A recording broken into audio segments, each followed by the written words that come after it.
What's up, everybody? Welcome to the Novichenko Whips YouTube channel. I wanted to do a quick preface to a combination of videos that I'll be showing you here. I have this 110,000 mile F10 M5. It's a beast. Stage 2, all the goodies, lots of the goodies, more to come. And so I wanted to do more maintenance. I've done the oil, everything looked fine, but I wanted to do coolant flush, wanted to eventually do some more mods in terms of the charge coolers and more cooling mods. Check all the oil levels, whether it be in the diff or the DCT trans. And so this is just a day or a weekend in the life of myself, figuring out some stuff, so hope you enjoy. I figured things out as I go, and you'll probably realize that in this video. Hopefully some of this stuff helps out people with M5s like this, and maybe even be entertaining to others. Thanks.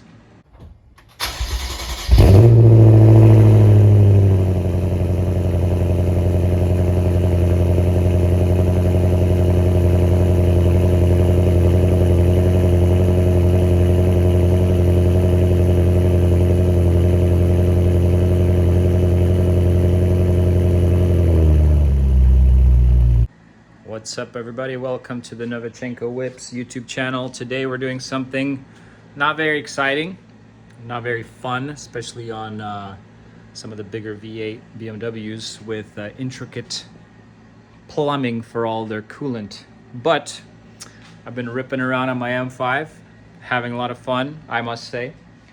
But yesterday I came home, parked it, let it cool down quite a bit, and I popped open the expansion tank for the coolant that goes to the radiator. I know there's a second reservoir and coolant kind of system for the turbos themselves. The coolant here is a nice and green color. Again, looks good. But I opened that cap, and usually you can't see when the car is cold the level of that coolant because I think the reservoir is all the way in the fender. But yesterday, because the car was still warm, I opened it and I could see coolant, and it was kind of dirty. This car has 110K miles. It's tuned. It is loved, but it is pushed regularly to that full power potential, as you know what I'm saying. And so I'm gonna flush the coolant and just do more maintenance as every BMW owner should do, especially if it's a higher mileage one. Let me show you what we got. I've done some research. They recommend this Peak European blue coolant, so we're gonna do that. I think the car takes about around 12.5 quarts, and that usually equates to about 3+ gallons or around 3 gallons. I've seen people online, people that live in hot temperatures or hot climates, they will do like a 20% or 30% coolant and then the rest distilled water. And then a lot of people really praise doing like a water wetter. So I've never done this, but I'll grab it and I'll put it in. These cars run hot in general. My 3 Series runs way cooler than this big old honker here. And so anything I can do to make it run cooler so I can enjoy it more in the summer heat, I will do.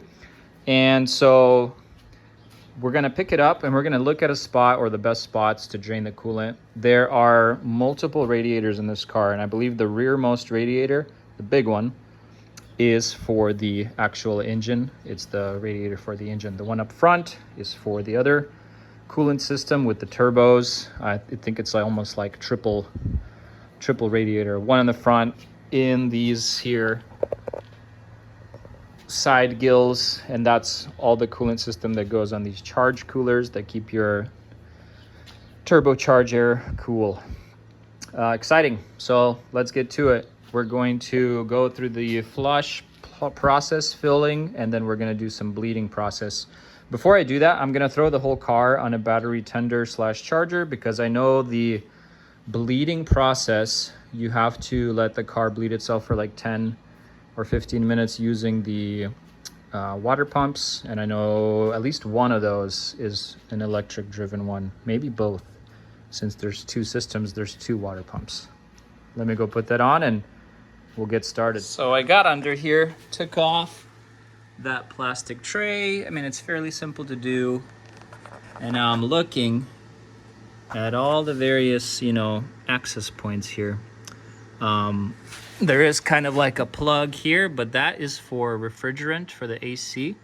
This radiator behind it, kind of running along here, is the one for the engine coolant. But we have this second pan that I'll most likely have to take off to access in here for any point to where the draining can occur or happen. All right, long story short, I did a lot of digging under there, looking around, Google searching, and looking at BMW manuals, service manuals, and engine diagrams.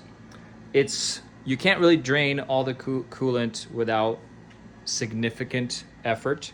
The reason being is on this side, there is a major coolant hose that goes to like mid-height on the radiator. There's nothing at the very bottom of the radiator to like unplug and just drain everything, because that's the lowest point in the system. And you can't really get into any place on the reservoir. There is one down here, and it also has an electric pump, but it's like, unless you take off probably this whole assembly or the coolers or this whole assembly and then the fan assembly, you can't really get to it easily. The coolant's not low. I just thought it looked a little bit iffy. I think I have record of the previous owner doing it. So I'm going to do something. I'm going to put in the super water wetter, or whatever they call it, and see what it does for the system. Hopefully it'll help it. Just in general, run a little cooler in the summer. But I do in the future plan to overhaul, possibly switch out these charge coolers. And once I take those off, that's going to give me plenty of space to do more. I did buy a special oil cooler mod that when you change your oil next time, you put in this spacer type of deal that pushes a little bit further on a spring or a relief spring, and it keeps your oil cooler open earlier, I think, probably earlier, temperature-wise or pressure-wise. And so it just runs the engine oil a little bit cooler. These are known to run hot, and I just want to help it. As you might already know, these cars were kind of plagued with like battery and electrical issues, especially battery drain. I think at some point there were like service bulletins to ask you to fully replace battery when you do like, I don't know, 30-50k mile interval battery services. But what you can do if you drive it once a week or rarely, keep it on a battery tender. This is not a tender, this is a old school like charger. So I'll throw it on 10 amps. Just let it stand here while I do this work. Maybe I'll throw it back on 2 amps. And the goal of this is to keep my battery charged when I'm gonna do the bubbles and bleeding process. While we're down here, I'm gonna loosen these Torx screws for the oil cooler and kind of suspend it carefully and clean out all the gunk in there, because I see there's just lots of leaves and debris that can be easily accessed and cleaned out if I do that. Just gotta get the best airflow possible, especially when you're boosting pretty high. I'll save you the boring stuff and get back to you when all this is off. Okay, so I put some water wetter in both reservoirs. I put a little bit in the one that does the charge air cooling for the turbos, and then I put the rest of the bottle inside the reservoir for the rest of the car. Heard some bubbles and blah, blah, blah. But let's try to test the kind of bleeding procedure. And what I understand from the instructions is you put the car in accessory mode. You put the fan mode in the lowest, but you raise the temp all the way. And then they said something like auto. I guess there you go. Auto for both. When I hit auto, it turns on AC, whatever.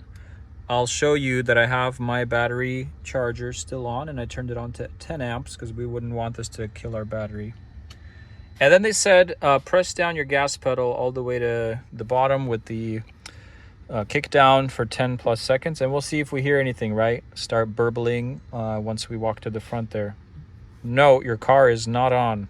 you're not revving your car here. You're just trying to activate. So let's push down. 1, 2, 3, 4, 5, 6, 7, 8, 9, 10. I don't know if you can see that, but the water is bubbling, moving around. That's good. It's probably going to do that procedure for a little while. I've got it on 10 amps, so not the weak sauce, but some extra sauce. I'm trying to hear here. Yeah, I can hear a bit of trickling. I think there's a couple of these electric water pumps in here. Nothing moving around in there, but the level of that is like way down there. So I'll let it cycle, do its thing, 10 minutes or so, and then I'll catch you underneath the car with the DCT fluid.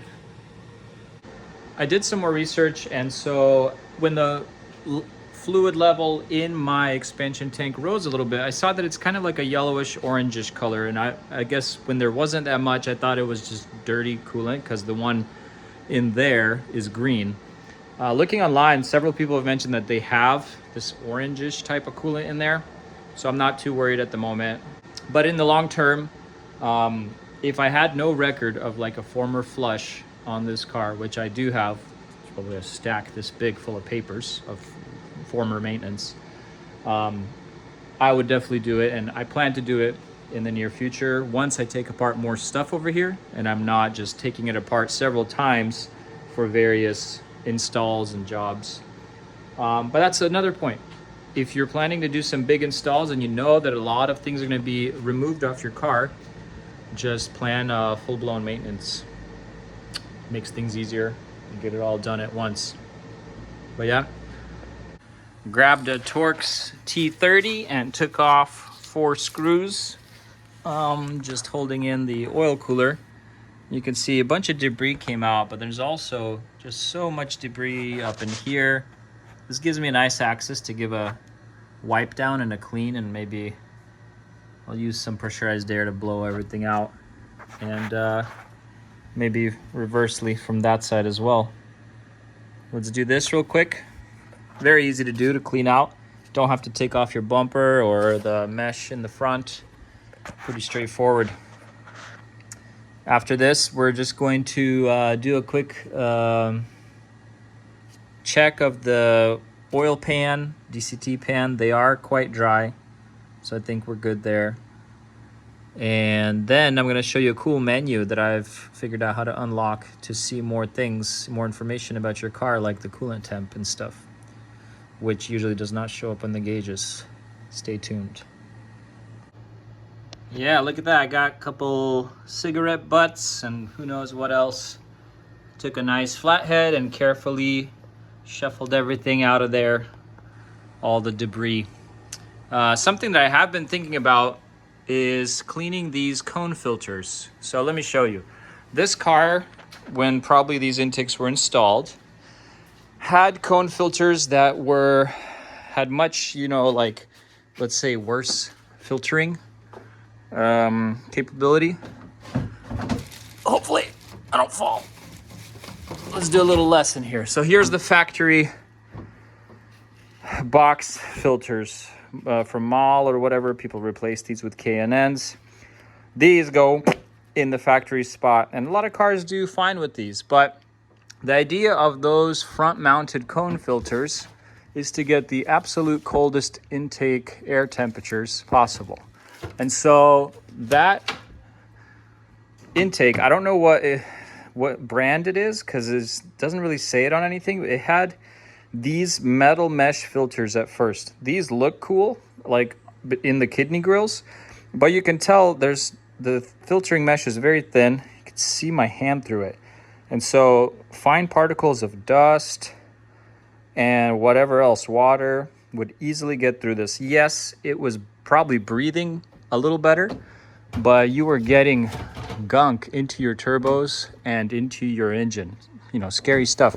Then I think what happened, somebody was given that advice and they went and bought these smaller, come on, so much stuff. these smaller K&N 3-inch filters. I like K&N, but these are a little small. And then I've cleaned them recently. You know, they're reusable and recleanable. So it's nice to have a couple of spare filters laying around. Cool. And then the third set that I have are on the car. They came with the car when I bought it. These are just a lot of cool spare parts I got. This third set, the filters are bigger, and they're from the Turner Motorsports group or company, and it's a great company. They do a lot of cool mods, and so these are bigger. You can tell they're longer, and they're pretty clean. I wouldn't say they're dirty, but I'll see if I can loosen the clamps, and then through down here, reach up, remove them, because they're easily accessible now from the bottom. People have tried to yank these kidney grills, and I've just had to like super glue 2 of these fins back in because they were broken, not by me, probably just by the previous people installing these. And so I'm gonna try to pull them out and maybe clean them real quick. We'll do that. Just all part of the maintenance. You know, I used to laugh, well, not laugh, but people would be like, yo, don't put those cone filters in the front of your car. They're sucking in all the garbage. And I'm like, nah, man, it can't be that bad. The cone filter just does just good. Look at this.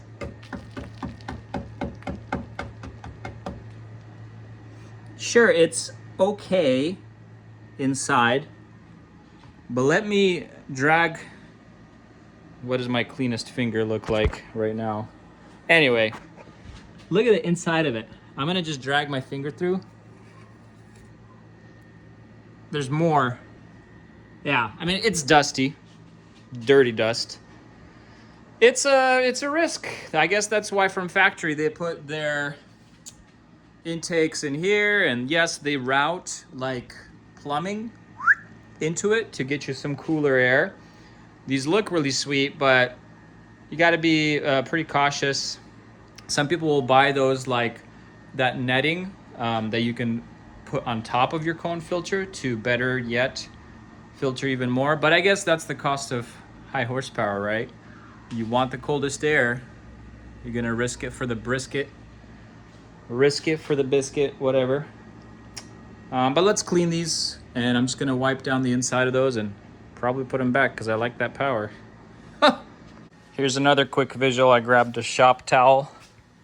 I'm just gonna reach in there and do a nice circular wipe. Ooh. I mean, again,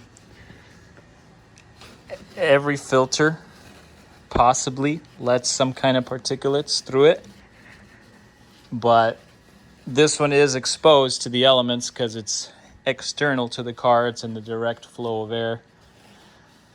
But again, to your own discretion. These filters are sold by several companies, and they keep, they say as long as you clean it often and use the precautionary measures, you'll be okay. But I know for a fact one of my turbos makes a slight noise of some sort, and one of them leaks, so I'm going to be replacing those soon. So when I replace them, I will report to you what the fins look like the turbine fins. I know that debris can chip those fins, and so we'll take a look at that. I have a set of newer turbos over there that we're gonna slap in. While I clean those other filters, it'll probably take them a day or two to fully dry. I'm just gonna slap these in for, looks. Probably won't drive it too much with these on. As I mentioned, the filtering mesh on these is even bigger. So we'll take a look after that, see how she looks with the blue cones. I must say these do look pretty mean behind that grill, and they give, some flavor, some color to the car. I'll have to think about it, maybe in the future add a couple more of these nice blue accents to the car here and there. But again, totally makes sense why those are not optimal compared to those either dry cone filters, or you can get the K&N oiled style. I'll clean those out, and I will put them back after maybe a little while. I'm gonna bolt the oil cooler back up, and put all the pans back on. What's up, everybody? It's actually a second day here. I got tied up with other things. Something I wanted to mention when I was putting back all the plastics underneath, it's very useful to buy these newer screws for the BMW. They sell these fasteners from various places. But the old ones, they get rusty, and they when you're tightening them, they can strip and break really easily, like this. And then I guess it's dangerous. You wouldn't want it flying out while driving the car and hitting your tire or being debris on the road. But right now, I wanted to talk a little bit about some oil burning and slight bit of oil smoke that this car has coming out the exhaust, especially when I start it up, warm it up, and I'm trying to back out of the driveway. I can see a bit of smoke out the back. If I go driving, it dissipates pretty quickly. I'm gonna test it mostly to one of these turbos. I know one of the seals is leaky. I have a set of newer turbos that I'll be popping in and doing a full-length video on how to do that. But also, I think it would be a good idea to try and condition the seals, the valve seals. And to do that, there's this kit that I found that people recommend, and I can show it to you. This company's name, or the brand name, is Forte. They sell this oil fortifier and then seal conditioner as a kit. I've seen it advertised on YouTube by people in Europe that use it in their BMWs, and sometimes it helps fix burning seals, especially if the seals are not like ripped or torn, but they just, you know, have hardened over time. So you put this oil fortifier in, you drive it around, I don't know, a week or a couple days, and then they said you can add the conditioner, and it could take up to a month of driving for the, let's say, oil burning or oil smoke to clear up. I'll give it a try. I'm gonna put this guy in and just leave it in the car for maybe the next week or two. I don't drive it too often. And then we'll put in the conditioner and go from there. By the looks of it, this stuff is nice and thick. Look at that. It's almost like a oil stabilizer. I think they're called Lucas. Yeah, Lucas oil stabilizers. But I think that's its job. Help stabilize your oil a bit, and then you put the conditioner in, and it'll help with that. Probably leave that in there for a minute. Let it do its thing.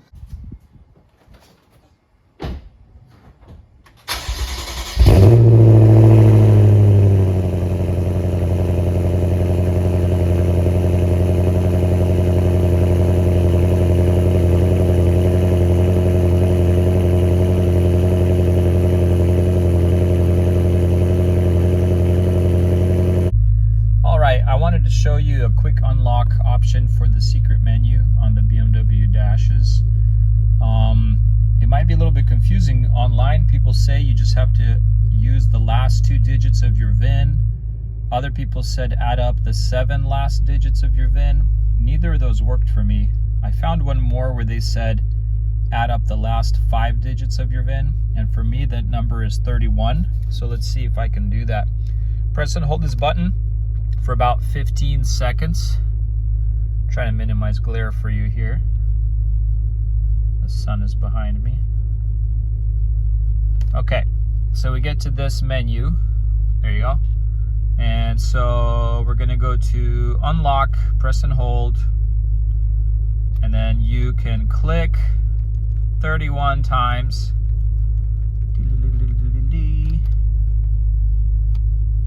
To this. And then I think I press and hold to unlock. There you go. Awesome. Okay, so that was what worked for me, adding up the last 5 digits of my VIN. And so then you can hit temperatures, and this will show you coolant temp and oil temp. And then what looks like to me outside temperature, which is 21 degrees Celsius. So while you drive, you can keep an eye on what your coolant temps are. Of course, also on the right, you see in Fahrenheit your oil temp. Usually when the car is fully hot, your temperature should be around the same. I've seen videos where people have factory M5s, and when fully warm, they're right at the middle at the 250 Fahrenheit. I still think that's pretty hot for your oil. My car runs between the 250 and that mark, probably around 220, 210, I don't know. But I'm looking to do more oil cooling mods to just keep it cooler. I have a 3 Series, and that thing runs at like 160 or right above it. So between the 160 and the middle mark, and I like it that way, you know. My car runs perfectly fine. It gets perfectly fine fuel economy or expected fuel economy, but I'm just happy that my car's not running extra hot. That gives me a little extra peace of mind. And so we'll see what we can do. I know these big V8s are always running hot and they're crammed in there under the hood without a huge amount of ventilation. And so I just want it to do its cooling. Thank you for tuning in. Hopefully this helps you out.